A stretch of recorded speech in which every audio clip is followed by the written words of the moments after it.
and shut down 3.8 million dark web pedophile accounts. 3.8 million. So please, if you have information to share that needs to be investigated, contact the FBI. Today, I look forward to discussing further our shared obligation to protect the American people, uphold the rule of law, and keep this nation safe. Thank you. Thank you, Madam Attorney General. The chair now, we now proceed on the 5-minute rule. The chair recognizes the gentleman from California for 5 minutes. Thank you, Mr. Chairman. Madam General, thank you for your extensive remarks, particularly on your continued investigation of those responsible over the years in the Epstein debacle. Obviously, you have an amazingly full docket between civil rights, between criminal, between so-called white-collar crime, and doing so, as the chairman said, at a time in which both you and the president are under attack, and our ICE agents and FBI and others are under attack when they try to enforce the law.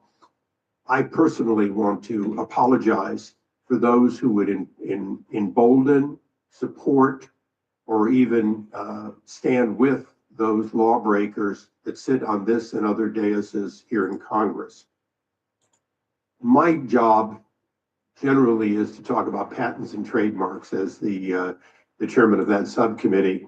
I'll forego that today because one of my other jobs is the creation and maintenance of Article 3 judges. And I work with the Chief Justice on that, and we're trying to expand the court. But currently, 7 district court judges. They have very full dockets as well. But you create a tremendous amount of judges, particularly immigration judges.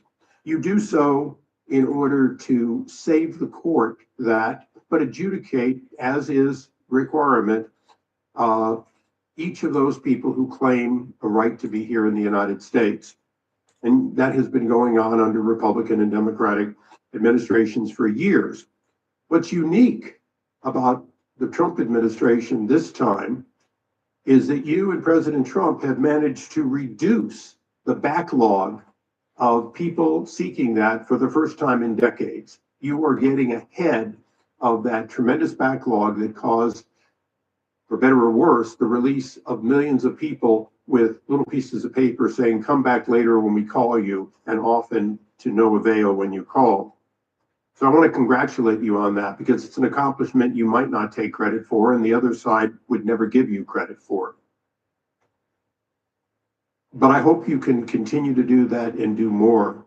And I say so for a reason, because much of this hearing will be about Minneapolis and other places in which the backlog of criminal aliens, including in my home state of California, people who have hurt other people, people who have victimized their communities, is extensive. And although the overall number through adjudication may be going on, because of places like my home state, California, you're unable to apprehend people that my sheriffs want apprehended. They desperately want to cooperate and they're prohibited by law. Is this opinion on this side of the aisle that in fact you should be given to demand that participation and that the release of a known criminal not be considered to be acceptable just because a state or city has declared itself a sanctuary? I want you to opine on just one thing that I think has been misunderstood. As I said earlier, you create and maintain those judges that adjudicate these cases. You also support so many that in fact have to make decisions as judges.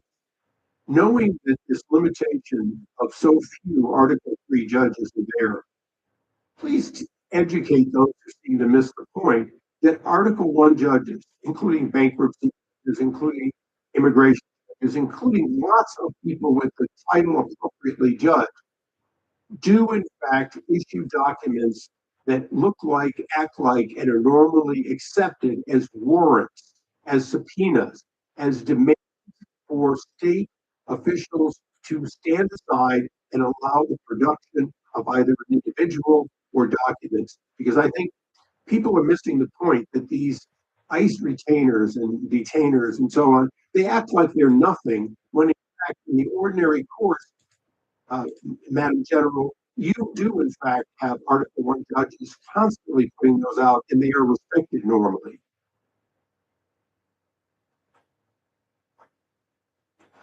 Thank you, Congressman, for talking about all the great judges. And if I could add one thing to that, we are always recruiting and looking for judges. So please reach out to our office for these judges who are handling all these very important matters. We've even added some JAG officers as immigration judges. Thank you. And so we're continuing to do that. We're always seeking qualified lawyers as well to be part of that. And thank you for highlighting that, Congressman. Thank you. The gentlelady from Washington's recognized.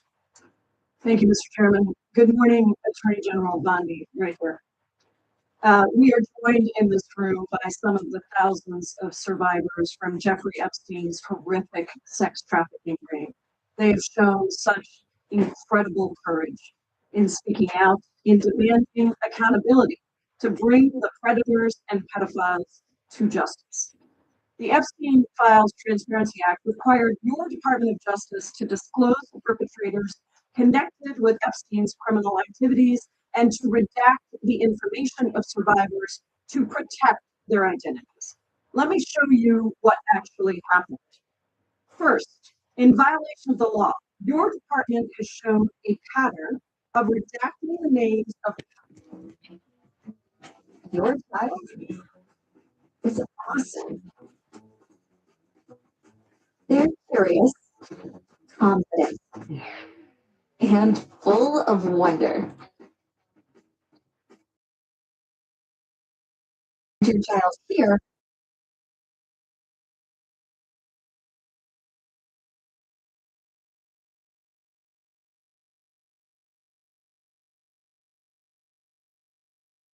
CEO of a company that had financial ties to President Trump's business and personal ties to Trump's advisor, Steve Bannon.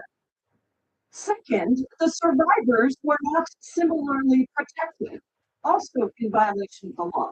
Here is another email titled Epstein Victim List. We have blurred the names of the survivors for their protection, but your Department of Justice initially released this list of 32 survivors' names with only one name redacted, along with numerous files that disclose not only the names, the emails, and the addresses of survivors, but also nude photographs and even the identities of Jane Does who had been protected for decades until your department released their names. Survivors are now telling us that their families are finding out for the first time that they were trafficked by Epstein.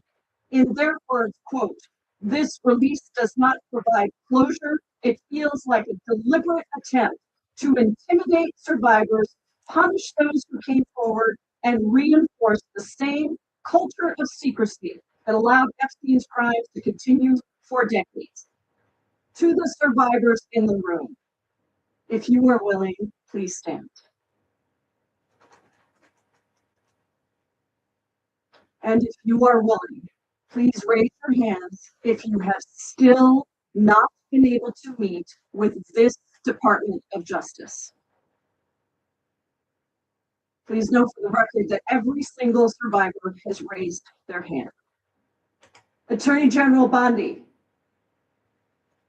you apologized to the survivors in your opening statement for what they went through at the hands of Jeffrey Epstein. Will you turn to them now and apologize for what your Department of Justice has put them through with the absolutely unacceptable release of the Epstein files and their information?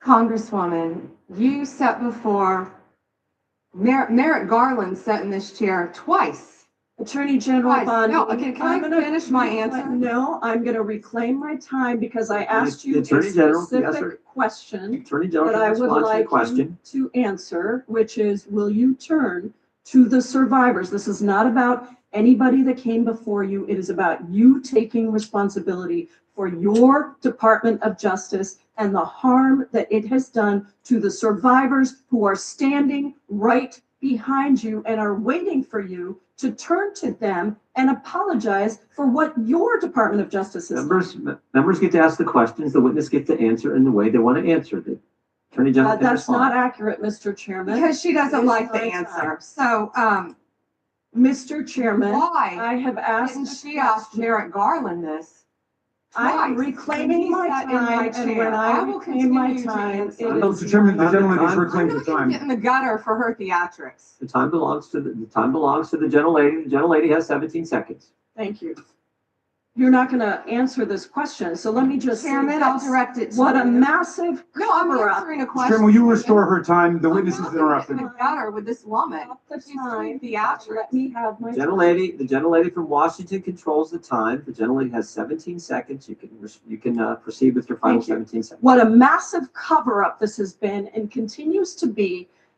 Donald Trump made the release of the Epstein files the center of his political campaign because he thought it would benefit him. Then you got into office, Attorney General, claimed to have a client list, only Regular to order. then say that there was no list. Your deputy, Time- Todd time Blanche, of the- met alone Time of with the gentlelady Elaine has Maxwell time of the and gentlelady has transferred her expired. to a minimum security prison. And now you continue The the time of the cover-up. gentlelady And I has wish expired. that you would turn around to the survivors who are standing right behind you and on a human level. Chairman, Chair now apologize recognizes the for chair. what you have done. Time is the I gentlelady yield back. expired. The gentlelady, you have no time to yield back. Yeah, We sure. appreciate that. We appreciate the thought. And I would argue the central issue in the last election, the presidential election, was securing the border. The gentleman from Arizona who knows something about securing the border is up for 5 minutes. Hey, thank you, Mr. Chairman, and thank you, Attorney General Bondi, for being here today. In 2022, Lafarge, which is a French cement company, pled guilty in U.S. federal court to participating in a criminal conspiracy with ISIS. That conspiracy contributed to the deaths of U.S. service members fighting in Syria during Operation Inherent Resolve. As part of the plea agreement, Lafarge was required to pay more than $775 million to DOJ's Asset Forfeiture Fund. In February 2025, my colleagues and I sent you a letter urging the department to review the petitions for remission submitted by the families of those fallen service members, including several of my constituents. The previous administration ignored these victims and our requests and left their petitions unresolved. My question for you on this particular issue is if you're willing to work to ensure those families that their petitions will be reviewed and brought to a resolution. Congressman, we are aware of that and we're committed to doing everything we can to support the victims and work with you. Thank you for that question. Yeah, appreciate your answer. And now let's go to something that is also pressing that I've been working on for years, and this is the FISA Section 702 and Arctic frost. In January 2025, you testified before the U.S. Senate and agreed with Senator Lee that, quote, anytime an American citizen's private communications are intercepted or stored, whether through incidental collection or otherwise, those communications should not be searched without some showing of probable cause, close quote. You still hold that view today, I assume. Yes. And during the most recent FISA reauthorization, I offered an amendment to establish a clear warrant requirement for searches of Americans' data while preserving every publicly cited operational exception, including emergencies, defensive queries, cybersecurity threats. And my intent was to ensure the Department of Justice will continue to keep Americans safe while also ending warrantless searches of U.S. persons' data. Are there any additional circumstances or exceptions that you believe must be included to ensure DOJ can continue to operate effectively while still protecting American citizens' data and privacy? Yeah, Congressman, we are committed to working with Congress to uncover weaponization and other misconduct by Jack Smith, by others, Arctic frost, everything that happened under the past administration. And we are committed to working with you on that. And we are working with Chairman Jordan, with the House Intel, with all of our, my fellow cabinet members on resolving that issue. Well, thank you. I'm glad you brought up Arctic frost because Section 702 was used in the Arctic frost investigation. And information derived was used by Special Counsel Jack Smith. And my question has always been, and no one's been able to answer this, is what was the legal predicate for using a foreign intelligence authority in the Arctic frost investigation? Have you been able to ascertain any legal predicate? Congressman, what I can tell you today is that has been referred to my office. I can't discuss anything regarding that because it is very active and ongoing. And you probably can't answer this one either, but I really want to know if Section 702 queries related to that matter involved members of Congress, which we know at some level it did, congressional staff, which we know at some level did. We've heard that journalists or other U.S. persons not suspecting of acting as foreign agents were also caught up in that. Can you answer that question and say whether queries? Here, lunch isn't just a break, it's an event where a conversation can last much longer than the meal. Phones were part of Arctic frost. We are well aware of that, and we are taking this very seriously, and this is a very active investigation. And I would keep going and say, if any member of the Democrat Party, if any of them, that had happened to them, we would take that just as serious as we do. And they should be jumping up and down, screaming, supporting you and what you want to do, because this should be a bipartisan issue. Well, I hope it is a bipartisan issue. I'll just leave with these last couple of questions, which I'm sure I'll fall into the same investigation privilege. But that's this: how many such queries were actually conducted overall? This is outside Arctic frost in the prior year by the FBI or other intelligence community, and particularly, we really need to know what were the legal standards applied. Did they use probable cause? Did they use reasonable articulable suspicion? Or did they have no individualized suspicion and just were gathering up information? And that's beyond the investigation regarding Arctic frost. I don't expect you to have that information today, but if you can help get that information so we can understand the extensive nature of this continued misuse of 702, it would be very particularly helpful. And it was extensive. Yes, Congressman. Thank you. Time of the gentleman has expired, I have a UC, Mr. Chairman. and that is the gentlelady from Texas. I ask unanimous consent to enter into the record.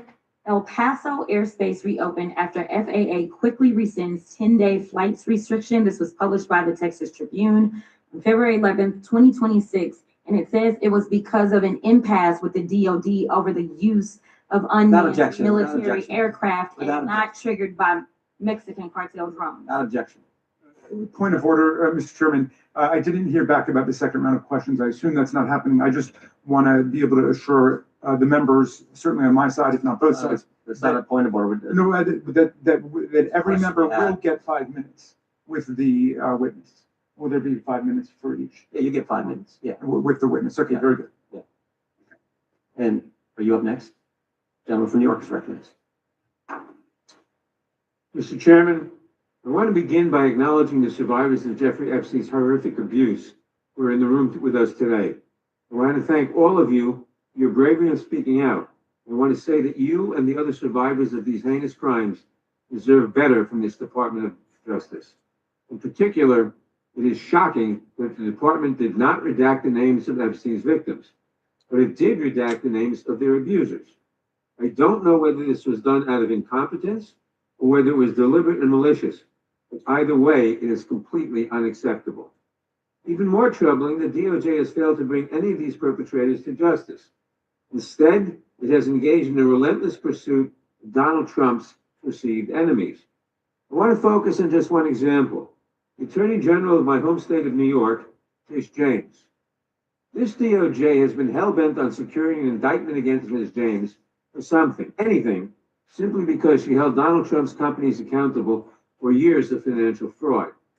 And indeed, the department manufactured an investigation against her for alleged, quote, mortgage fraud. But the U.S. attorney leading the investigation, Eric Siebert, a Trump appointee, refused to bring charges against Ms. James because there was simply no evidence.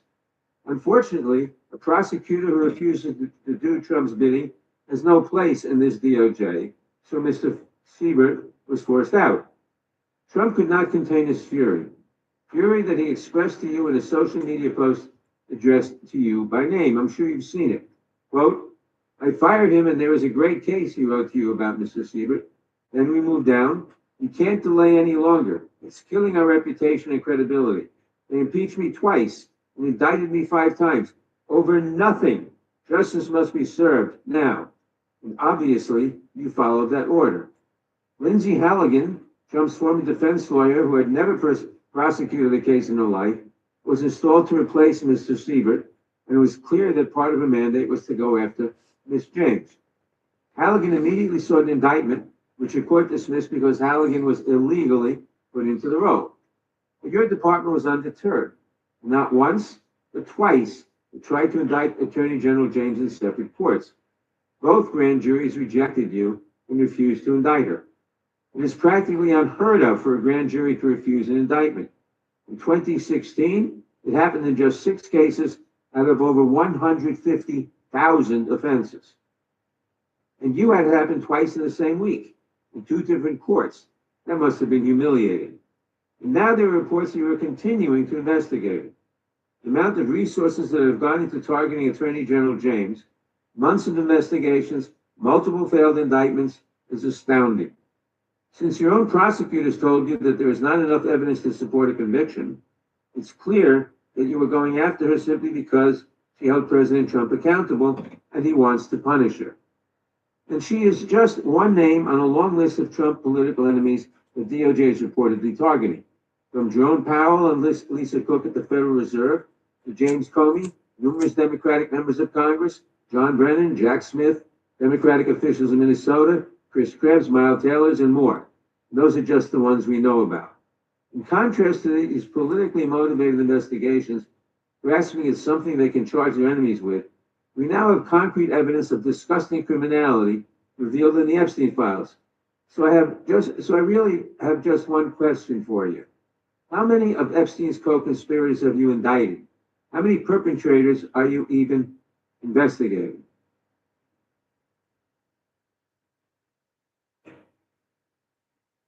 First, you showed it. I find it. How many have you indicted? Excuse me. I'm going to answer the question. Answer my question. No, I'm going to answer the question the way I want to answer the question. No, Your you're going to answer theatrics the are question the way I ridiculous. asked it. Chairman Jordan, I'm not going to get in the gutter with these people, but I'm going to answer the question. How many have you indicted? Again, the time You're belongs to claiming the, my time. the time I belongs. think it's very Claiming interesting. my time. I think it's very Claiming my time. interesting. You can When reclaim he your talks time. about they indicted, the president said they indicted him twice. Mr. Chairman, please, we're They stop the sure clock and did. stop the clock and restore his time. Okay, here we go. And he will get more. Time belongs to the gentleman from New York. We will give you a few more seconds. We will do that. But when you ask a question, the witness gets to answer. You may not like the answer, but she gets to The answer. question was, how many of They Epstein's? don't like the answer, Chairman, My time. because it's honest. So he asked a 4-minute question. Restore 45 seconds, And I am Mr. Nadler, going please, to Mr. Chairman. Answer. You can let her filibuster all day long, but not on our watch, not on our time. No way. And I told you about that, Attorney General, before you You started. don't tell me. Yeah, oh, I anything. did tell you because we saw what you did in the Senate. Not even a lawyer. Committee will be in order. I should get back at least 45 seconds. We will give you a few more seconds. I said that already. 45 seconds. Okay, I'm timing right now, Mr. Nadler. All right. My time. The answer to my question, how many of Epstein's co-conspirators has she indicted, is 0. You have been the Attorney General for a whole year, and your DOJ fired the lead prosecutor of this case, sat on evidence this entire time, and claimed falsely last July that there were no more leads.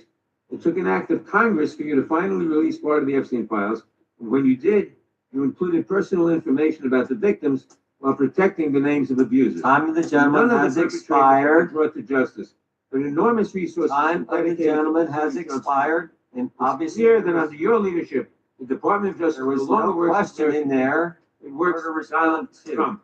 I yield back. The gentleman yields back. May I answer?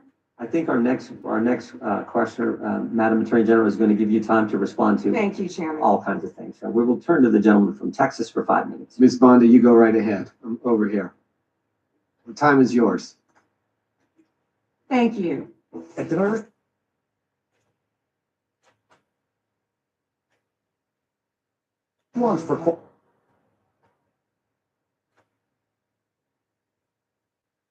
It's on the impeachment. I was on the other side. I lived that with you. During impeachment, you said the president conspired, sought foreign interference in the 2016 election.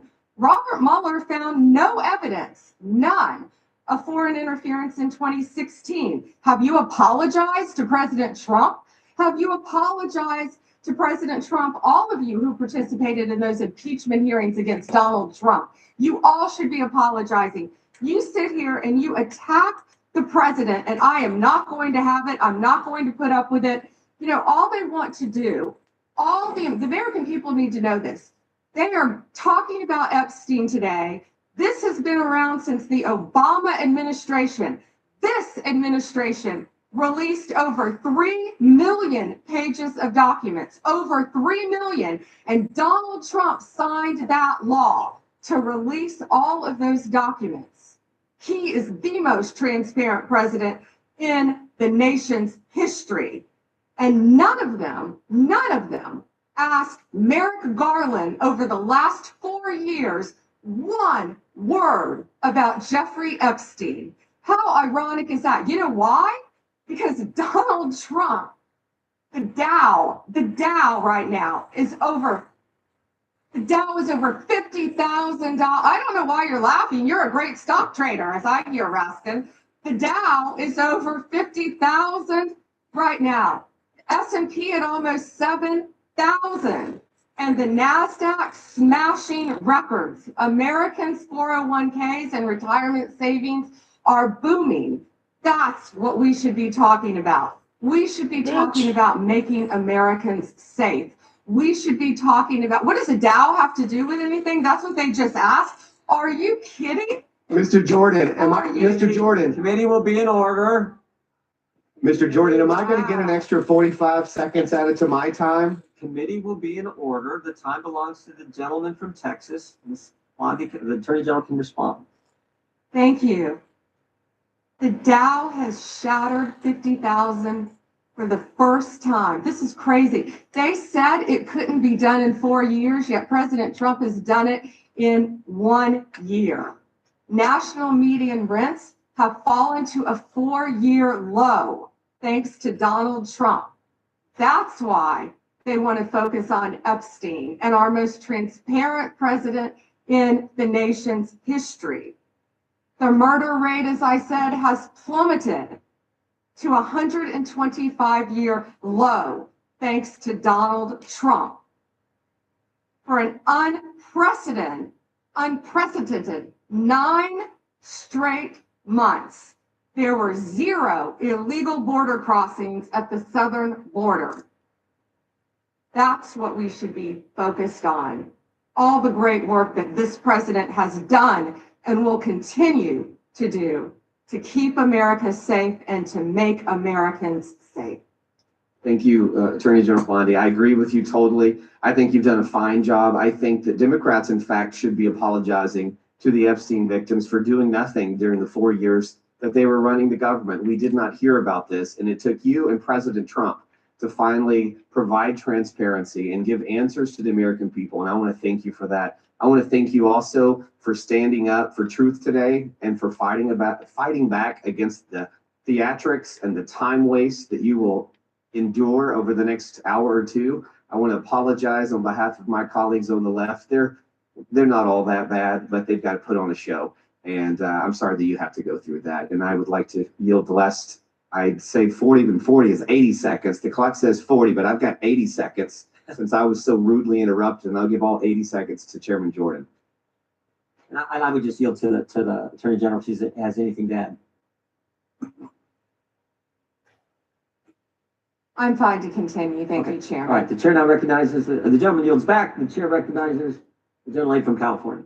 Thank you, Mr. Chairman. I would note that Mr. Nadler's question has not yet been answered, but I want to start by asking that out of respect for the American public and the Epstein survivors, some of whom, of course, are here today, that we can have a transparent conversation and get the public the answers they deserve.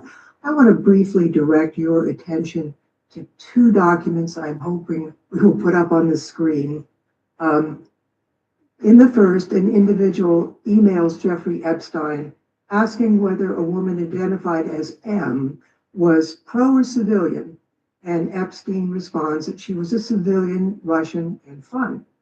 In the second email, Epstein writes to Steve Tisch about a Ukrainian girl, noting that she was, quote, a little freaked out by the age difference and stating that he would try to convince her not to return to Ukraine. He then instructs Mr. Tisch to call him, adding, I don't like records of these conversations. So I'd like to ask a straightforward question that really is either a yes or no answer. Do these emails constitute credible evidence, not proof, but credible evidence warranting further investigation into whether Steve Tisch was involved in Epstein's criminal conduct? You think yes or no? I'm not going to play a yes/no game with you, but I will answer the question to the best of my ability. As I said, we will look and investigate any case involving any victim. I'm not familiar, there were 3 million pages, of course, with that email, but of course, we will look into anything. The document To release everything except that needs to be redacted to protect the victims or ongoing prosecution, which